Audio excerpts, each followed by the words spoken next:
పిల్లరా, మరొకసారి దేవుని కృపలో రారాజు సైన్య సమూహము పరిచర్యలో ఉన్నటువంటి ప్రతి ఒక్కరిని పిన్నలు మొదలుకొని పెద్దల వరకు ఆయన బాహులో భద్రం చేసుకొని కరుణించి కటాక్షించి కృపలో దాచి ఎవరికి ఎటువంటి హాని జరగకుండా కృప చూపించినటువంటి దేవునికి ముందుగా నేను కృతజ్ఞతలు తెలియజేసుకొనిచున్నాము. మరి సంఘ బిడ్డలందరూ ఆరాధనలో ఎలాగా పాలిభాగస్తులు అవుతామో అట్టి రీతిగానే పాలిభాగస్తులు అవ్వండి. చక్కగా దేవుని సన్నిధి మన మధ్యన ఉన్నదని గమనించి దైవభక్తితో దేవుని వాక్యమును వినాలని, ఆరాధన చేయాలని ప్రభుపేట మిమ్మలను మనవి చేస్తున్నాను మరొకసారి. ఎందుకంటే మొన్న జరిగినటువంటి సంఘటన మీకు తెలిసే ఉన్నది. మన ప్రియులు పేతురు గారు ప్రభువునందు నిద్రించున్నారు కాబట్టి ఆయన ఆత్మకు విడిచి వెళ్ళినటువంటి ఆ కుటుంబాన్ని దేవుడు ఆదరించి ఆయనే వారిని ఉపశమనమిచ్చి ధైర్యపరిచి నడిపించులాగున 2 నిమిషాలు అందరము మౌనంగా ఉండి ప్రార్థన చేసి మరి సంతాపము తెలియజేసుకుందాం. అందరూ కళ్ళు మూసుకొని 2 నిమిషాలు ఆ రీతిగా ఉందాం. మనసులోనే ప్రార్థన చేయండి ఆ కుటుంబం కొరకు.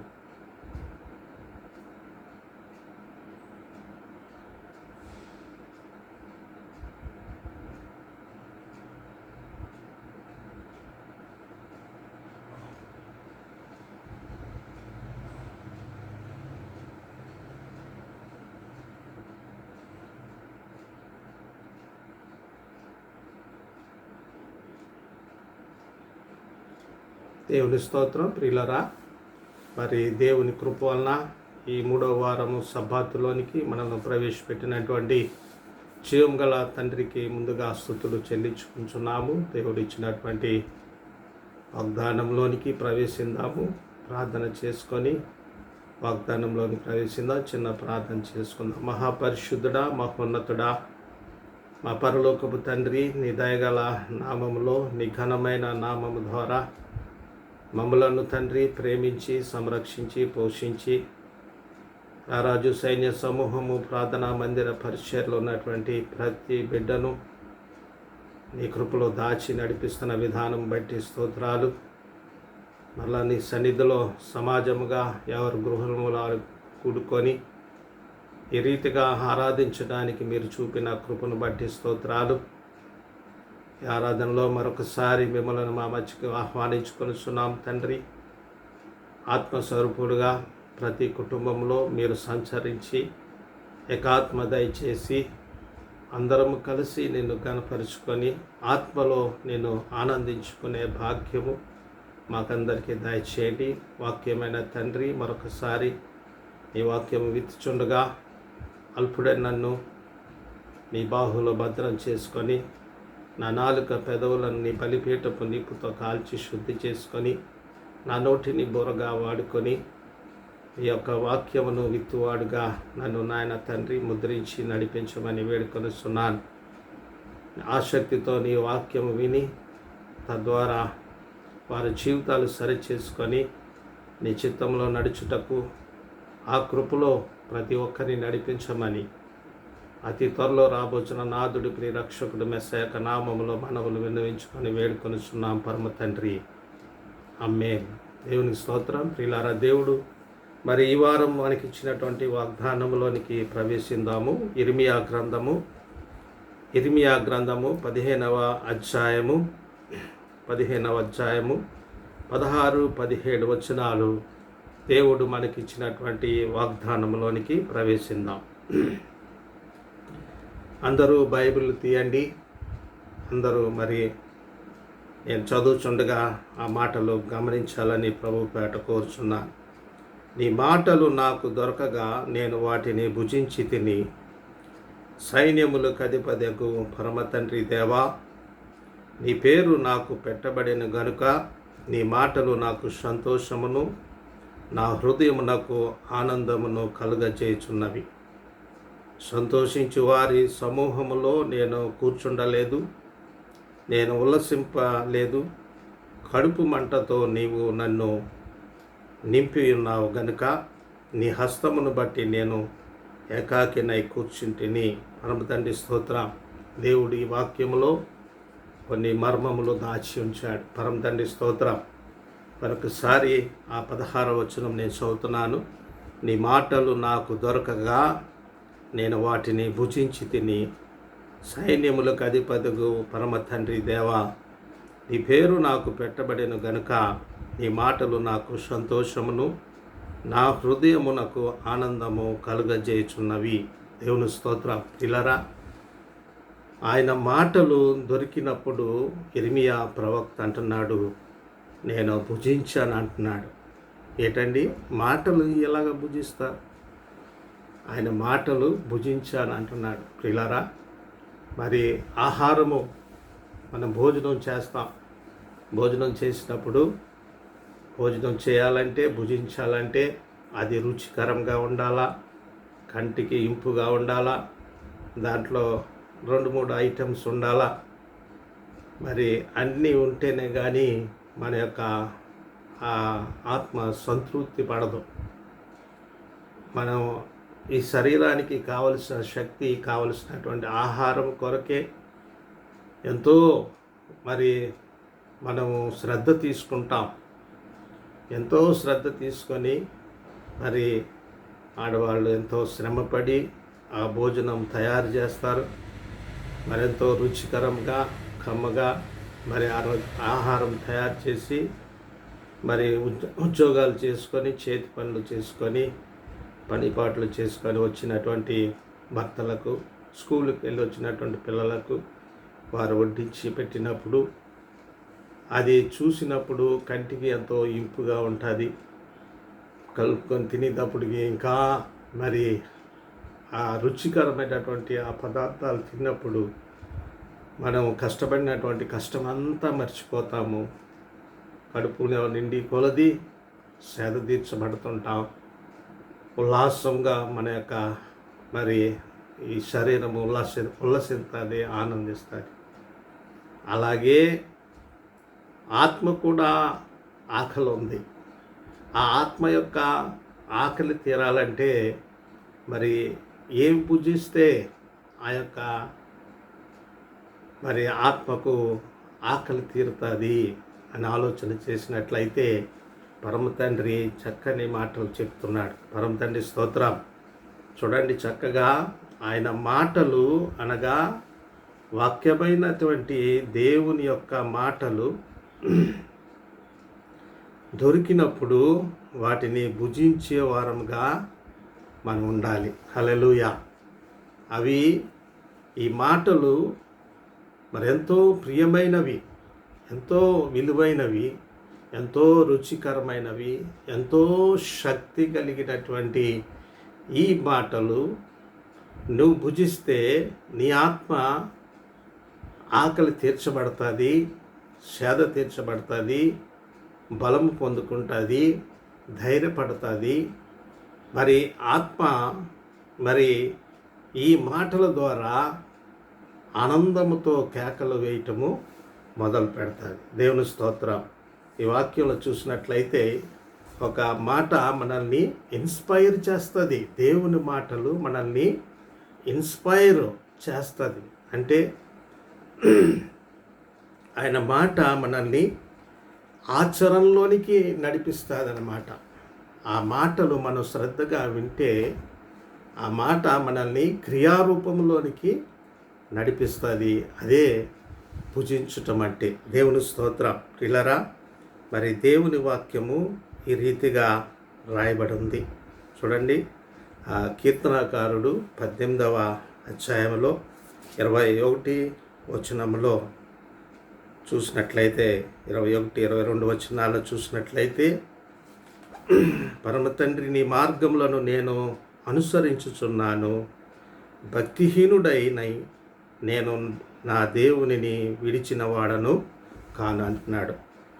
రెండో వచనంలో ఆయన న్యాయ విధులన్నిటినీ నేను లక్ష్య పెట్టుచున్నాను, ఆయన కట్టడలన్నీ త్రోసివేసి వాడను కానంటున్నాడు. మరి దేవుని మాటలు మనం విన్నప్పుడు ఆయన మార్గంలో నడవటానికి అవకాశం ఉంది.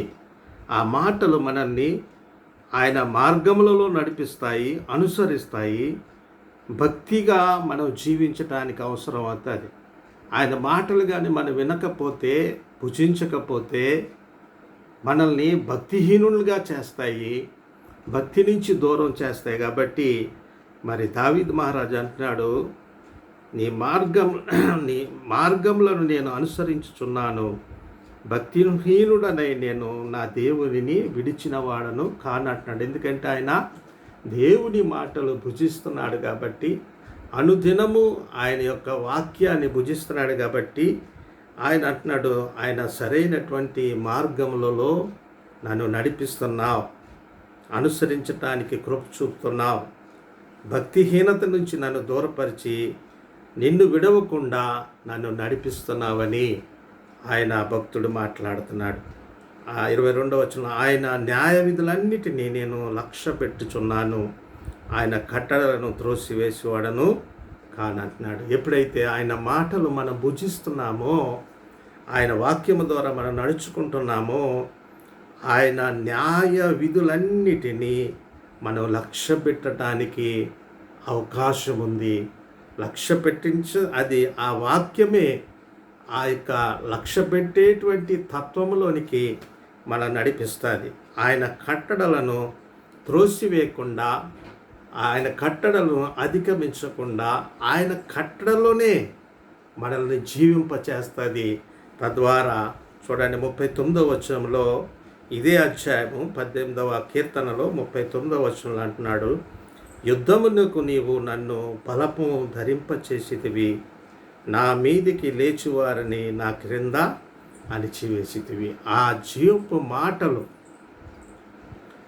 ఆయన యొక్క మాటలు మనం భుజిస్తే చూడండి, యుద్ధమునకు నీవు నన్ను ధరింపచేసితివి, నా మీదికి లేచివారిని నా క్రింద అణిచివేయడానికి దేవుని కృప మనకి తోడుగా ఉంటుంది. హల్లెలూయా, హల్లెలూయా.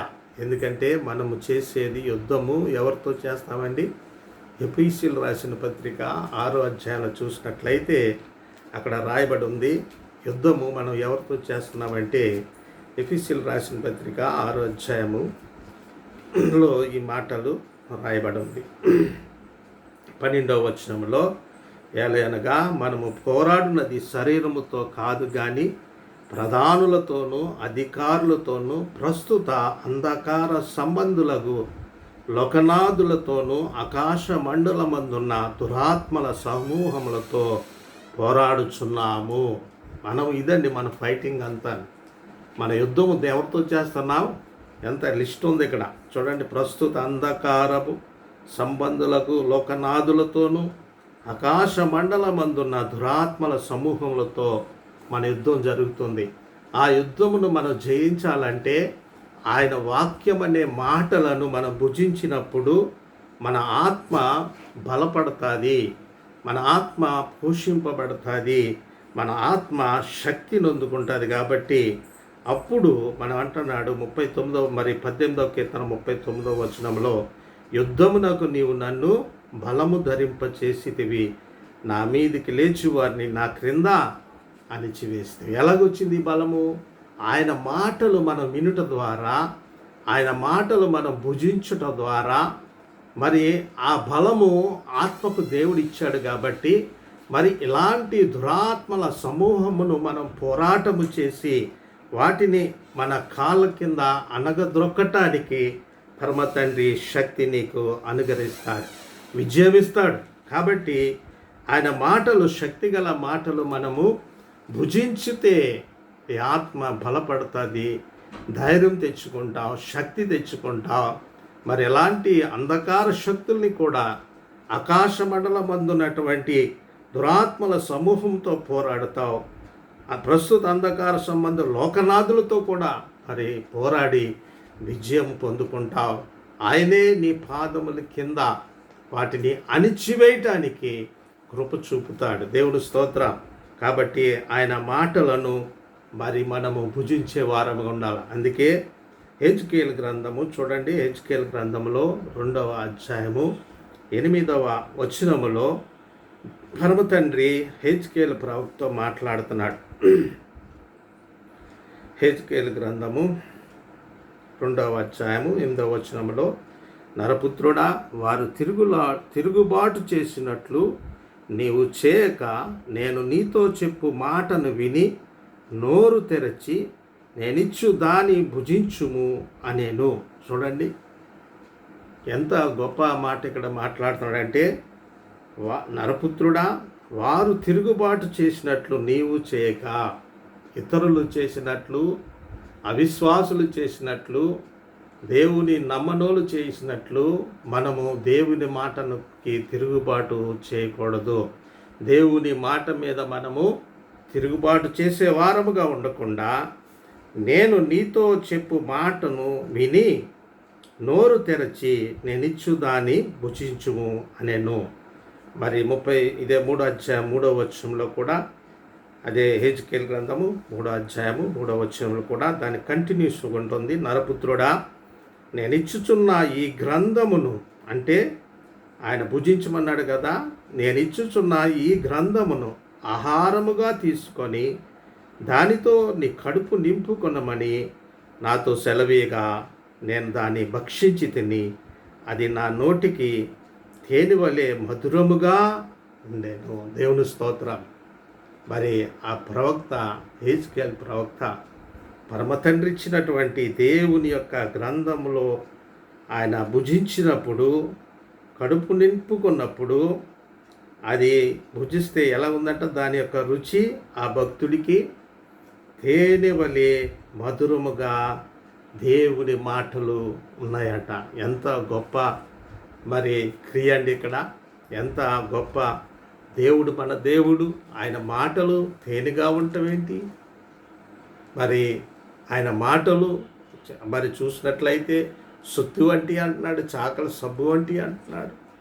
ఇక్కడ చూసినట్లయితే ఆ భక్తుడు అంటున్నాడు, తేనెలా ఉంది నేను భుజిస్తే అంటున్నాడు. దేవుని స్తోత్రం. ఇంత మధురమైనటువంటి, ఇంత శక్తి కలిగినటువంటి మాటలు మనం భుజించకుండా మనం ఏదో కేర్లెస్గా మనము బతికేస్తున్నాం, ఏదో ఆచారంగా మనం చూసుకుంటున్నాం. ఉదయకాలం లేచి స్నానం చేసి దేవుడి సన్నిధిలో కూర్చొని రోజుకు ఒక అధ్యాయం చదివినట్లయితే అదే భుజించటం.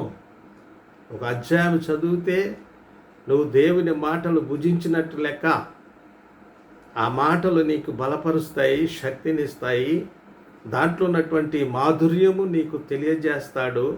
అది తేనె వలె ఉండొచ్చు, లేకపోతే మధురముగా ఉండొచ్చు, లేకపోతే జుంటె తేనెలాగా ఉండొచ్చు. దాన్ని భుజించినప్పుడే దానిలో ఉన్నటువంటి మాధుర్యము మనకు తెలియజేస్తుంటాడు. కాబట్టి ఈ యొక్క మాటలు మనం భుజిస్తే మన ఆత్మకు శక్తినిస్తుంది. మన ఆత్మ దేవుని సన్నిధిలో మరి నడిపించటానికి ఏ రీతిగా దేవుడు ఆశిస్తున్నాడో ఆ రీతిగా మనం నడవటానికి ఆయన మాటలు భుజించినటువంటి వ్యక్తి ఆ రీతిగా మరి రూపాంతరము చెంది ఆయనకు లోబడి ఆయన చిత్తములో నడవటానికి, ఆయన ఆశించినట్లుగా నడవటానికి, యుద్ధ సన్నద్ధుడై నడవటానికి మరి ఆయన మాటలు మనకి భుజిస్తే కార్యరూపం దాలుస్తుందని దేవుని వాక్యం మనకి సెలవిస్తుంది. పరమ తండ్రి స్తోత్రం. ప్రియులరా, మరి ఆ తర్వాత చూడండి, ప్రకటన గ్రంథం 10 అధ్యాయాలు చూసినట్లయితే దేవుడు మరి ఆయన రూపం అక్కడ కనబడుతుంది. అక్కడ ఆయన చేతిలో చిన్న పుస్తకం ఉంటుంది. అప్పుడు ఆ పుస్తకాన్ని ఆ భక్తుడు మరి చక్కగా ఆయన చేతిలో తీసుకొని భుజిస్తాడు. దేవుని స్తోత్రం.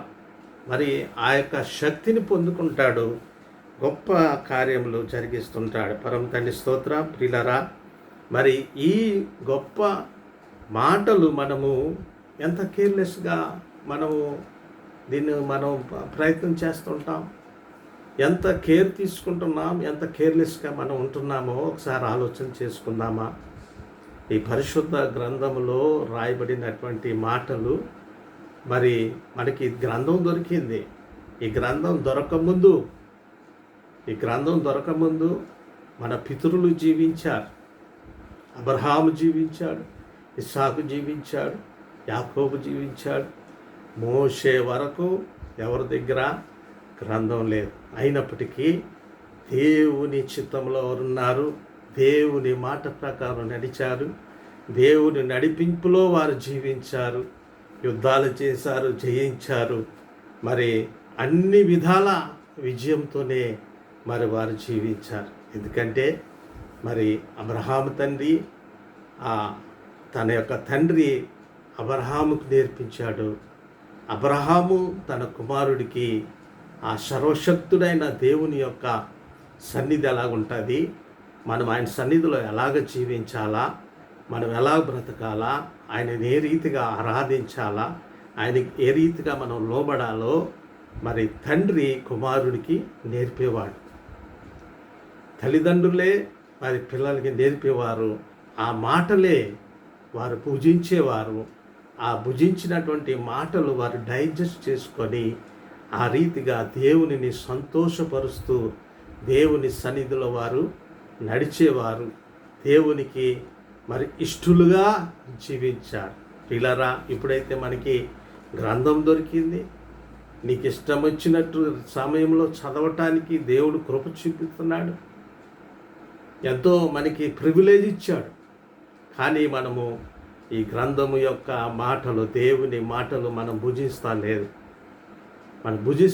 ఇష్టపడతలేదు. మనం ఈ ఆహారం తినటానికి ఏదో కష్టకాలం వచ్చినప్పుడు, బాధ వచ్చినప్పుడే మనం దీంట్లో ఉన్న వాక్యం చూసుకొని బలపడుతుంటాం, బతుకుతుంటాం. కానీ మనం అనుదినము ఈ వాక్యాన్ని మనం భుజిస్తే మన పితరులకు ఏ రీతిగా మరి బ్రతికారో, ఏ రీతిగా మరి దేవునితో సహవాసం చేసి దేవుని కృపను పొందుకొని దేవునిని సంతోషపరుస్తూ జీవించారో, అట్టి భాగ్యంలో నీవు నేను కూడా నిలబడటానికి అవకాశం ఉంటుంది. సహోదరుడా, మరి అబ్రహాముకు ఎవరు నేర్పారు? అబ్రహాము రాకముందే మరి అప్పటికి ఇంకా ధర్మశాస్త్రం రాలేదు, మరి ఇలాగా దశంభాగం ఇవ్వాలని తెలియదు. అయినప్పటికీ అబ్రహాము మరి ఆ యొక్క యాజకుడైనటువంటి ఆ యాజకునికి మరి దశంభాగం ఇచ్చాడు. పరమ తండ్రి స్తోత్రం. ఆ యాజకుడికి ధర్మశాస్త్రం మరి ఆ యొక్క దశంభాగం ఇచ్చాడు. ఎవరు నేర్పారు? ఇవన్నీ ఆయనే నేర్పించాడు. దేవుని స్తోత్రం. ఆయన చెప్పినప్పుడు, ఆయన మాట్లాడినప్పుడు ఆ మాటలు మనం శ్రద్ధగా విని మనం ఆహారాన్ని ఏ రీతిగా భోజనం చేస్తున్నామో ఆ రీతిగా ఆ మాటలను భుజిస్తే మన ఆత్మ శక్తి పొందుకుంటుంది. ఆత్మ శక్తి పొందుకొని ఆయన ఆశించినటువంటి మార్గములో మనల్ని నడిపిస్తుంది. దేవునికి సమీపముగా మనల్ని తీసుకొని వెళ్తుంది అన్నమాట. అందుకని ఆయన భక్తుడైనటువంటి ఇర్మియాతోనే అదే మాట మాట్లాడాడు. హెజ్కియాతో కూడా మరి హెజ్కియేలుతో కూడా ఆ మాటలు మాట్లాడాడు. పరమ తండ్రి స్తోత్ర. ప్రియులారా, మరి చూసినట్లయితే 119వ కీర్తన 72వ వచనంలో చూసినట్లయితే, వేల కొలది వెండి బంగారము నాణెముల కంటే నీవిచ్చిన ధర్మశాస్త్రము నాకు మేలు అంటున్నాడు. దేవుని స్తోత్రం. చూడండి, ఈ ధర్మశాస్త్రం యొక్క విలువ ఆ భక్తుడికి తెలుసు. ఈ ధర్మశాస్త్రం అంటే దేవుని యొక్క మాటలు కలిగినటువంటి గ్రంథము విలువ ఏంటంటున్నాడు? వేల కొలది వెండి బంగారు నాణెముల కంటే నీవిచ్చిన ధర్మశాస్త్రము నాకు మేలు. చూడండి దీని విలువ అది. పిల్లరా, ఇంత విలువైనటువంటి గ్రంథాన్ని మనము నిర్లక్ష్యముగా దీనిని హ్యాండిల్ చేస్తుంటాం. నిర్లక్ష్యముగా మనం దీంతో ప్రవర్తిస్తుంటాం. అసలు ఇది దేవుని మాటలని మనం మరి ఎక్కడ భయపడకుండా చాలా క్యాజువల్గా మనము ఈ గ్రంథాన్ని మనం హ్యాండిల్ చేసి ముందుకు తీసుకెళ్తుంటాం. సహోదరుడా, ఇది దేవుని ఊపిరి, దేవుని యొక్క మాటలు ఇవి. మరి అనేక మంది గ్రంథకర్తలు దేవుని చేత ప్రేరేపింపబడి, పరిశుద్ధాత్మ ద్వారా ప్రేరేపింపబడి రాయబడినటువంటి లేఖనాలు ఇవన్నీని. కాబట్టి ఆయన అంటున్నాడు, అందుకే దీని విలువ కట్టలేము. అందుకే దావీద్ మహారాజు అంటే, వేల కొలది వెండి బంగారం నాణెం కంటే నీవిచ్చిన ధర్మశాస్త్రము నాకు మేలు అంటున్నాడు. 111వ వచనములో, అదే 119వ అధ్యాయం కీర్తన 111వ వచనంలో, నీ శాసనములు నాకు హృదయ ఆనందకరములు, అవి నాకు నిత్య స్వాస్థ్యమని భావించుచున్నాను అంటున్నాడు. పరమతండ్రి స్తోత్రం. చూడండి, నీ శాసనములు అంటే ఈ జీవపు మాటలు నాకు హృదయానికి ఆనందకరము, అవి నాకు నిత్య స్వాస్థ్యము అంటే నిత్యము ఉండేటువంటి స్వాస్థ్యము, ఆస్తి ఇదే అని భక్తుడు అంటున్నాడు. ఇదే మనకి ఆస్తి.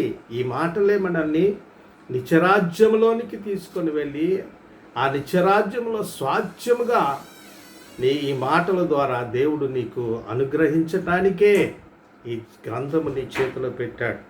ఈ గ్రంథపు మాటలు మనము భుజించే వారముగా ఉంటే ఎంత గొప్ప కార్యములు దేవుడు మన పక్షమున జరిగిస్తాడంటే అంత చక్కగా జరిగిస్తాడు. ప్రియులారా, అలా చూసినట్టే యెషయా భక్తుడు అంటున్నాడు, 88వ అధ్యాయము యెషయా గ్రంథము 58వ అధ్యాయములో 11వ వచనములో ఈ మాటలు రాయబడి ఉన్నవి. పరమ తండ్రి నిన్ను నిత్యము నడిపించును, క్షామకాలమున ఆయన నిన్ను తృప్తిపరచి నీ ఎముకలను బలపరచును. నీవు నీరు కట్టిన తోటవలెను, ఎల్లప్పుడూ ఉబుకుచుండు నీటి ఊటవలే ఉండేదవని దేవుని మాటలు మాట్లాడుతున్నాడు. ప్రియులరా, మరి చూసినట్లయితే